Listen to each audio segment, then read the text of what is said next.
आपने देखा हो कि अगर हम किसी पेंसिल को ग्लास में डालते हैं तो ए आपको बेंड नज़र आता है। ऐसा क्यों होता है? अगर इसी के जगह पर मैं एक स्पून डालूं तो अगर आप स्पून डालोगे तो ये भी देखोगे कि स्पून भी आपको बेंड नज़र आता है। ये भी आपको स्पून कैसा बेंड नज़र आता है। साथ ही साथ ये आपको दिखेगा कि यहाँ पे मैग्नीफाइड भी है। तो ऐसा क्यों होता है? Why this spoon is bending at the surface, A bend क्यों दिखता है? साथ ही साथ ये मैग्नीफाइड क्यों होता है? साथ ही साथ अगर आप देखोगे कि मार्केट में अगर आप जाओगे ना तो मार्केट में अगर लेमन डाला हुआ था तो लेमन ना आपको बिगर दिखता है, it appears bigger in size. Why this lemon is appears bigger in size? ये सारे के सारे कारण क्या होता है। साथ ही साथ अगर आपने देखा हो कि रसगुल्ला में होटल में जाओगे तो अगर रसगुल्ला जब तक रस में डूबा हुआ ना तो रसगुल्ला बिगर बिगर दिखता है, बड़ा साइज में दिखता है, ठीक है। और अगर जैसे वो प्लेट में आता है तो छोटा दिखने लगता है। इन सबके पीछे का लॉजिक क्या है? मैं जब बचपन में था तो जाता था तो जो रस में डूबा होता था वो बड़ा दिखता था। मैं बोलता भैया ओ दीजिए, वो देते थे, फिर वो जब प्लेट में आता तो छोटा हो जाता था।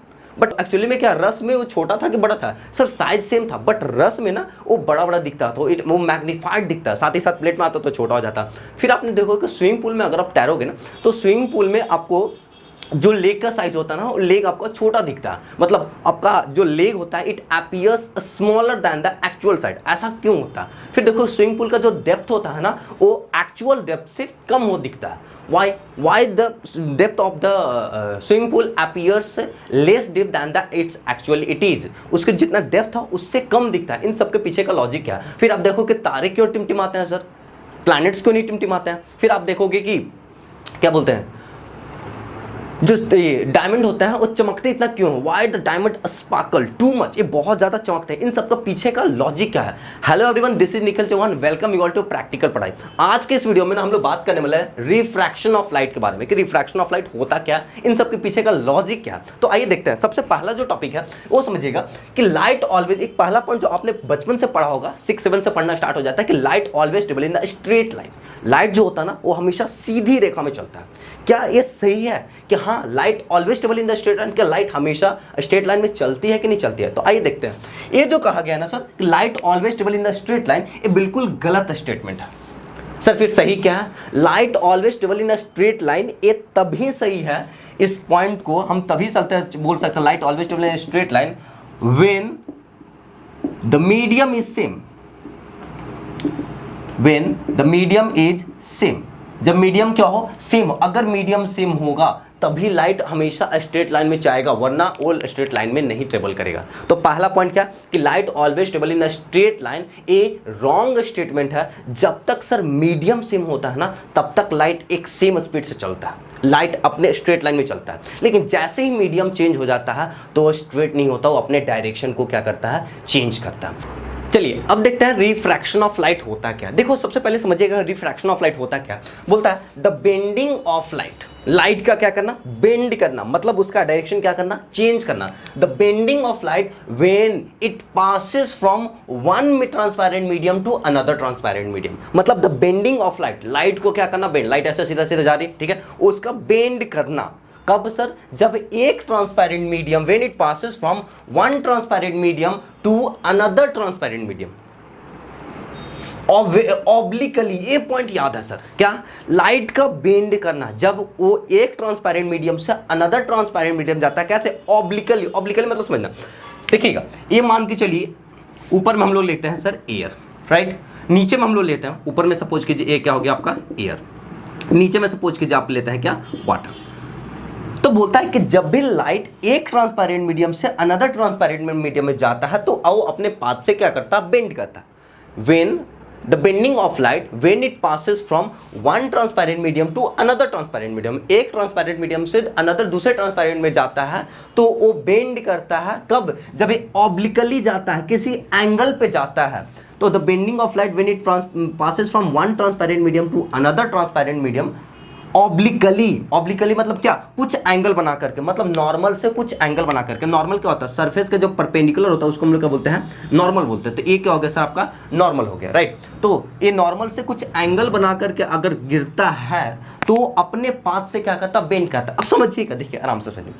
अगर सर ये मीडियम सेम रहता, मतलब एयर में इंटर किया और नीचे भी एयर होता, तो ये क्या करता? बिल्कुल सीधा रेखा में निकल जाता है कि नहीं? ये बिल्कुल क्या कहता है? सीधी निकल जाती है। लेकिन सर ये बिल्कुल क्या कहता है? स्ट्रेट निकलता। लेकिन सर मीडियम क्या किया, चेंज किया। मीडियम क्या किया, चेंज किया। अब समझना, मीडियम जब चेंज किया तो बताइएगा स्पीड चेंज रहेगा, सेम रहेगा कि चेंज करेगा। पहले समझो सर, एयर में जो स्पीड होता है वो कितना होता है, 3 × 10⁸ मीटर पर सेकेंड, सही है। वाटर में जो स्पीड होता है 2.25 × 10⁸ मीटर पर सेकेंड। अब सर एयर में स्पीड ऑफ लाइट था 3 × 10⁸ मीटर पर सेकेंड, वाटर में जो स्पीड ऑफ लाइट है 2.25 × 10⁸ मीटर पर सेकेंड। बताना मीडियम क्या किया सर, चेंज किया। अगर मीडियम चेंज किया तो आप बोलोगे स्पीड भी क्या किया, चेंज किया। तो सर स्पीड जब चेंज करता है ना तो ये अपने पाथ से क्या कर जाता, बेंड कर जाता। पाथ से क्या करता, बेंड करता, मतलब अपने पाथ से थोड़ा सा क्या कर जाएगा, डेविएट कर जाएगा। अब इसी डेविएशन को, मतलब इसी changing of the bending of light को ही बोलते हैं रिफ्रैक्शन ऑफ लाइट। तो रिफ्रैक्शन ऑफ लाइट हुआ क्या, जब भी लाइट एक ट्रांसपेरेंट मीडियम से दूसरे ट्रांसपेरेंट मीडियम में जाता है, कैसे, ऑब्लिकली, ऑब्लिकली बोले तो किसी एंगल पे जाता है, तो वो अपने पाथ से डेविएट कर जाता है। अब इस डेविएशन के फेनोमेनन को ही बोलते हैं रिफ्रैक्शन ऑफ लाइट। क्या बोलते हैं इसको, रिफ्रैक्शन ऑफ लाइट। तो इसको क्या बोलेंगे हम लोग, इंसिडेंट रे। क्या बोलते हैं, इंसिडेंट रे। इसको आप जानते हो कि नॉर्मल, जो कि रिफ्लेक्शन में पढ़ चुके हैं, इसको बोलते हैं, दिस इज कॉल्ड रिफ्रैक्टेड रे। इसको क्या बोलते हैं, रिफ्रैक्टेड रे। दिस इज कॉल्ड क्या, रिफ्रैक्टेड रे। इसको हम क्या बोलेंगे, रिफ्रैक्टेड रे। अब समझिएगा सर ये हुआ क्या, अपने पाथ से चेंज क्या किया। तो इसका चेंज करने का जो मेन लॉजिक है, आप बोलोगे कि light, refraction of light take place due to the change in speed of light. Speed of light क्या करता है, चेंज करता है। तो स्पीड ऑफ लाइट का चेंज करने की वजह से ही लाइट अपने पाथ से क्या करता था, बेंड करता है। लाइट अपने पाथ से क्या करता है, डेविएट करता है। तो इस डेविएशन का जो मेन रीजन है that is the change in speed of light. Speed of light का क्या करना, चेंज करना। तो एक पॉइंट बना के लिखेगा कि क्या, the speed of light is different for different media. Her medium के लिए स्पीड ऑफ लाइट क्या होता है, डिफरेंट होता है। Speed of light is same for the same medium. अगर मीडियम सेम है सर तो स्पीड ऑफ लाइट क्या होगा, सेम होगा। लेकिन अगर मीडियम डिफरेंट है तो स्पीड ऑफ लाइट भी क्या होगा, डिफरेंट होगा। तो speed of light is different for different media. पहला पॉइंट में डाल दीजिएगा। अब ये समझिएगा, अब एक पॉइंट ये समझिएगा कि जो रिफ्रैक्शन और रिफ्लेक्शन होता है ना, वो दोनों एक साथ होता है। लेकिन हम लोग जो पढ़ते हैं वो सिर्फ और सिर्फ ये देखते हैं, ऐसा नहीं है। एक जो यहाँ पे इंसिडेंट रे आया सर, ये एक उतना ही एंगल बना करके क्या करेगा, रिफ्लेक्ट करेगा। तो इसको बोलते हैं रिफ्लेक्टेड रे। क्या बोलते हैं इसको, reflected ray. This is called क्या, रिफ्लेक्टेड रे। मतलब जितना एंगल बना करके, अगर ये मान के चलिए एंगल आई है तो ये क्या बोलेगा, एंगल आर। तो angle of incidence equal to angle of reflection. तो angle of incidence, angle of reflection मतलब क्या, इंसिडेंट और रिफ्लेक्टेड है। और ये क्या हुआ, ये क्या करता, अगर ये बिल्कुल ओपेक होता तो ये क्या करता, रिफ्लेक्ट कर जाता। लेकिन ओपेक नहीं है, कुछ मीडियम इधर भी जाएगा। तो आप देखोगे कि ना कि कुछ रिफ्लेक्ट करता भी है और साथ ही साथ रिफ्रैक्ट भी करता है। इसको हम लोग प्रैक्टिकल समझते हैं। मतलब रिफ्लेक्शन और रिफ्रैक्शन दोनों होता है एक साथ। रिफ्लेक्शन भी होता है और रिफ्रैक्शन, दोनों को दोनों एक साथ होता है। लेकिन हम लोग आगे जो पढ़ेंगे, आगे इस लाइन को नहीं बनाएंगे, सिर्फ और सिर्फ इंसिडेंट बनाएंगे और रिफ्रैक्टेड बनाएंगे। इसको बनाने का रिक्वायरमेंट नहीं होता। अब हम लोग इसको प्रैक्टिकल करके देखते हैं। मेरे पास लेजर लाइट है और एक ग्लास है। मैं देखता हूँ कि रिफ्रैक्शन होता है कैसे, ठीक है। तो देखिए, अब ये मेरे पास ग्लास लिया हूँ। अगर अभी सबसे पहले देखना, ये आपको ये लाइट दिख रहा होगा कि ये जो होता है, light always travel in the straight path. Light always travel in the क्या, straight path. This is true कि लाइट जो होता है हमेशा क्या करता है, बिल्कुल सीधी रेखा में चलता है, राइट। तो this is the light always travel in the straight path. अब हम लोग क्या करते हैं, ये हम लोग ग्लास लिए हैं। अब देखते हैं सर, जब तक ये बिल्कुल ऐसे जा रहा है तो light always travel in the straight path, ये राइट। लेकिन अगर क्या होगा, अगर हम लोग बीच में इसको ले आए, राइट। अब देखना, जब ग्लास से जा रहा है, सबसे पहले देखना ये वाटर में जा रहा है, तो ये आपको दिख रहा है। जब ग्लास में जैसे ही जा रहा है तो अपने पाथ से क्या कर रहा है सर, बेंड कर रहा है। देखना, दिख रहा है, तो दिख तो रहा होगा वैसे, समझिएगा। देखो, ये जैसे ही ग्लास में जाएगा तो ये अपने पाथ से क्या कर रहा है सर, बेंडिंग नजर आ रहा होगा आपको।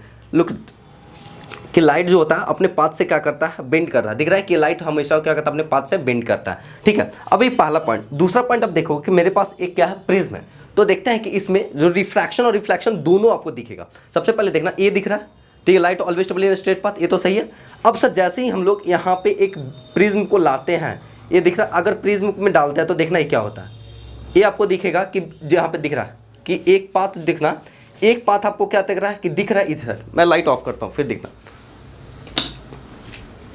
देखना, एक पाथ आपको दिखेगा बिल्कुल स्ट्रेट में जा रहा है, जैसे हम इसको प्रिज्म में लाते हैं तो आपको दिखना एक दो पाथ आपको दिखेगा। एक पाथ आपको दिखेगा कि इधर बेंडिंग से रिफ्रैक्शन हो रहा है, और एक छोटा सा आपको लाइट दिखेगा कि ये भी जो एक रे निकल रहा है छोटा सा पतला सा, जो कि क्या होता है रिफ्रैक्शन को ये कर रहा है कि इनसे ये रिफ्लेक्शन हो रहा है, इधर इस साइड क्या कर रहा है, ये जो जा रहा है इस साइड में रिफ्रैक्शन हो रहा है, और ये देखो कि एक छोटा सा रे इस साइड में निकलता है जिसको बोलते हैं क्या रिफ्लेक्टेड। तो यानी रिफ्रैक्शन और रिफ्लेक्शन दोनों एक साथ होता है, रिफ्रैक्शन और रिफ्लेक्शन दोनों एक साथ होता है। रिफ्रैक्शन भी होता है, आप देखो कि इस साइड में रिफ्रैक्शन और रिफ्रैक्टेड निकल रहा था, यहाँ से एक छोटा सा था जो रिफ्लेक्ट कर रहा था, यानी रिफ्रैक्शन और reflection occurs at the same time. अब देखो ये सर ये क्या है, मीडियम है। सबसे पहले रेयर मीडियम और डेंसर मीडियम समझो। रेयर मीडियम और डेंसर मीडियम क्या होता है? रेयर किसको बोलते हैं सर? जिसमें स्पीड ऑफ लाइट क्या हो, ज्यादा हो, उसको बोलते हैं रेयर मीडियम, और जिसमें स्पीड ऑफ लाइट कम हो उसको बोलते हैं डेंसर मीडियम। मैं इसको एग्जांपल समझाता हूँ। मान के चलो आप रोड पे चल रहे हो, ठीक है, अब अगर वहां पे ट्रैफिक ज्यादा है, तो अगर ट्रैफिक ज्यादा है तो कौन सा मीडियम बोलोगे सर? डेंस है, घना, मतलब डेंसर मीडियम है।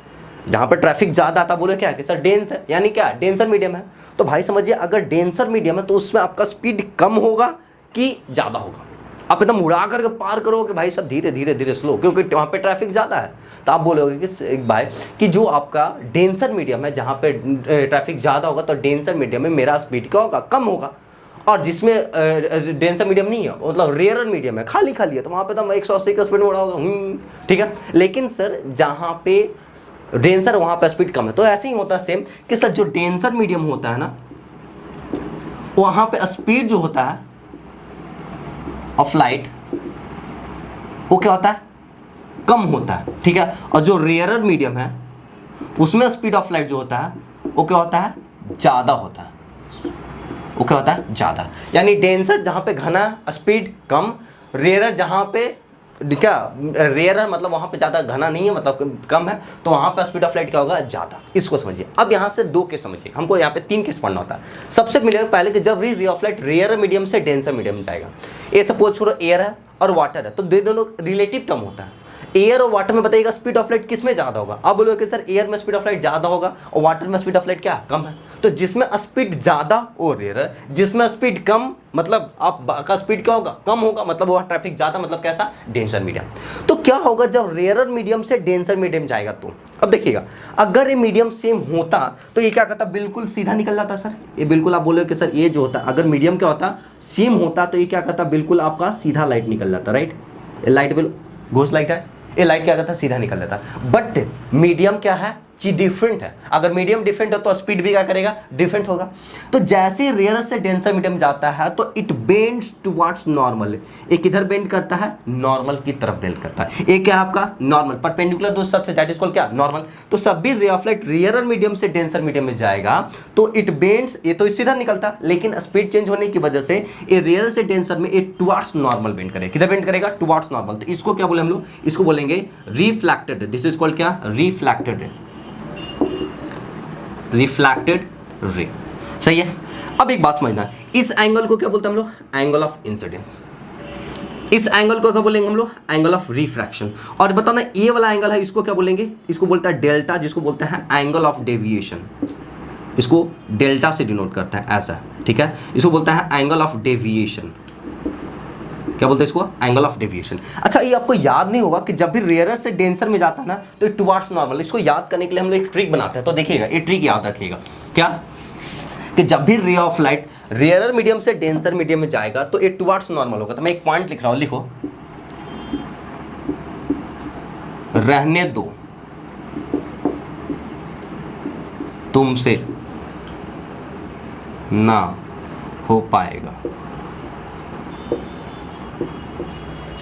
ठीक है, रहने दो तुमसे ना हो पाएगा। अब बेटा तुमसे ना हो पाएगा, हमें तुम्हारे लक्षण बिल्कुल ठीक नहीं लग रहा है, तुमसे ना हो पाएगा। समझिएगा इसको कैसे याद करेंगे। जब भी ray of light rarer medium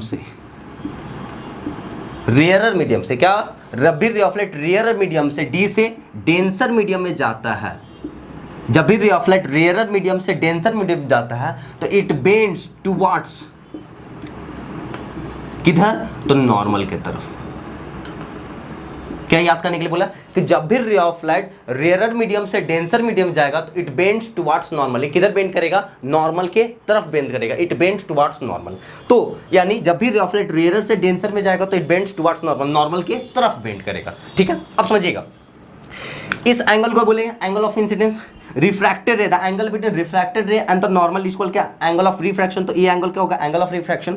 अब जो ओरिजिनल पाथ था वो उससे यहाँ हो गया, अपने ओरिजिनल पाथ से थोड़ा सा बेंड किया, डेविएट किया, तो जितना डेविएट करता है इसी को बोलते हैं डेल्टा, जिसको बोलते हैं एंगल ऑफ डेविएशन। इसको क्या बोलता है? Angle of deviation. तो ये जो छोटा सा एंगल है दोनों के, original path of incident ray और रिफ्रैक्टेड रे, इन दोनों का बीच का जो एंगल होगा उसी को बोलेंगे क्या? Angle of deviation. क्या बोलते हैं उसको? Angle of deviation. तो ये दो पॉइंट को यहाँ पे समझना सबसे पहले।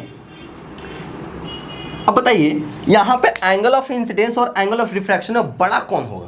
तो आप बोलोगे सर एंगल ऑफ इंसिडेंस बड़ा क्यों? क्योंकि angle of incidence equal to angle इतना होता है, लेकिन ये नॉर्मल के तरफ हो गया तो मतलब एंगल ऑफ रिफ्रैक्शन क्या हो जाएगा? छोटा हो जाएगा एंगल ऑफ इंसिडेंस से। तो पहला पॉइंट में बोलो कि एंगल ऑफ जो इंसिडेंस है वो बड़ा है किससे? एंगल ऑफ रिफ्रैक्शन से। एंगल ऑफ इंसिडेंस है वो बड़ा है एंगल ऑफ रिफ्रैक्शन से। क्लियर है? अब बोलो अगर एंगल ऑफ डेविएशन निकालने के लिए पूछे कि बताओ एंगल ऑफ डेविएशन, जिसको डेल्टा बोलते हैं, तो एंगल ऑफ डेविएशन क्या होगा? तो आप बोलो कि एंगल ऑफ इंसिडेंस में से अगर इस एंगल ऑफ रिफ्रैक्शन को माइनस कर दें तो ये छोटा वाला एंगल बनेगा।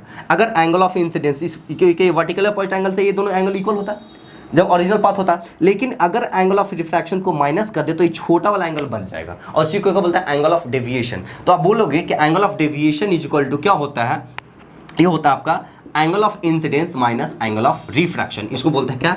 Angle of deviation.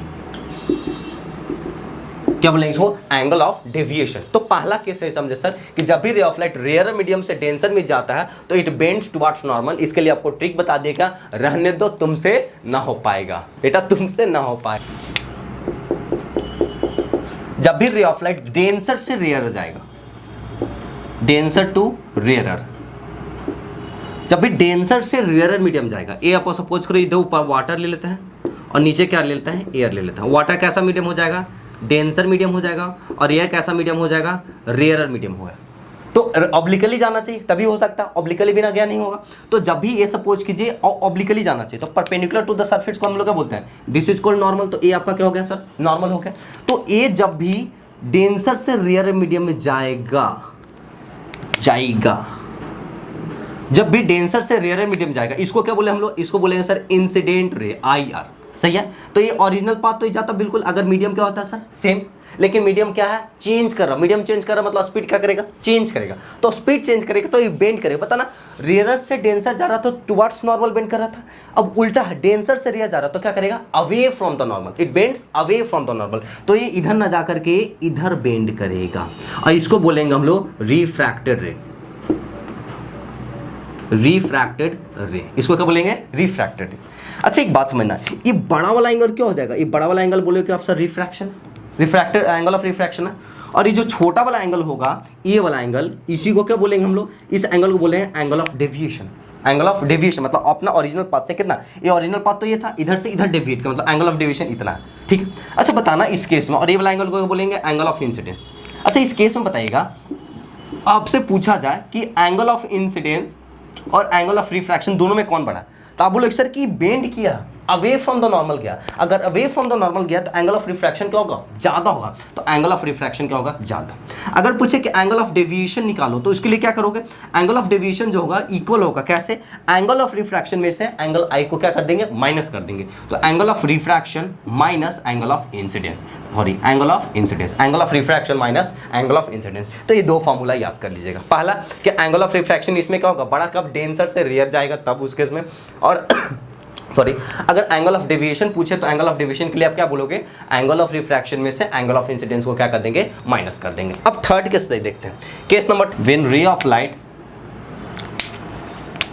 Incident perpendicularly